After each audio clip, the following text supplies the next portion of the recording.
भगवान के मार्ग में चलते हुए जो वासनाएं उनको बाधा समझ रहे ना, ये तो नहीं समझ रहे कि भगवान मिलेंगे तो उनसे मैं ये वासना मांगूंगी या ये वासना पूर्ण करवाऊंगी। ऐसी तो चाहे स्त्री हो चाहे पुरुष, हम उनको बाधा मान रहे हैं। काम आ रहा है, काम इच्छा है, लेकिन हम उसे बाधा मान रहे हैं, तो भगवान बाधा नहीं देंगे। कपिल भगवान के पिता करदम जी ने साधना की कि मुझे सबसे सुंदर, श्रेष्ठ और महान पत्नी प्राप्त हो।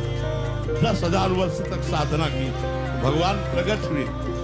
भगवान ने आदि सम्राट महाराज मन की पुत्री देहूती का आप परसों आएंगे और आपको पति रूप में बंद कर।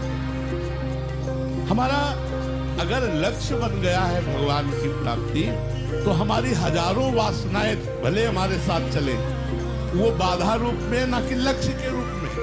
और हमारी वासना लक्ष्य बन गई है, तो भगवान के मिलने पर भी पहले वासना की पूर्ति हो। जी, पहले एक बार आपने प्रसंग में ही बोला था कि मैं कुछ मांगूं तो वो भी प्रभु आप पूरा मत करना, क्योंकि हमारी मांग तो हो सकती है महाराज जी, अभी भी हम अल्पज्ञ। हाँ, बड़ी सूक्ष्मता से समझो। जैसे हमने एक लक्ष्य बना लिया कि मुझे भगवत प्राप्ति करनी है, अब इस मार्ग में हम चल रहे हैं, अब हजारों चीजें हमारे मन में आ रही कि ये भोगूं, ये देखूं, तो हम उन्हें बाधा समझ रहे हैं ना, इसलिए वो हमारे लक्ष्य में कभी बाधा नहीं पहुंचाएंगे।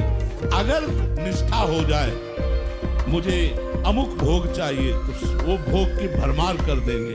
भगवान है ना, तो इसलिए लक्ष्य करके ध्रुव जी चले थे कि मैं अटल पदवी प्राप्त करूं, इसलिए उनको अटल पदवी प्राप्त। महाराज जी मन में प्रश्न था, जैसे समाज का जब हम काम करते हैं, समाज में क्या अच्छे और बुरे दोनों तरह के लोग होते हैं, तो कई बार जब हम तो अच्छे मन से काम करते हैं, तो सामने वाले को देखो, इसीलिए अध्यात्म की स्वयं में बहुत आवश्यकता है।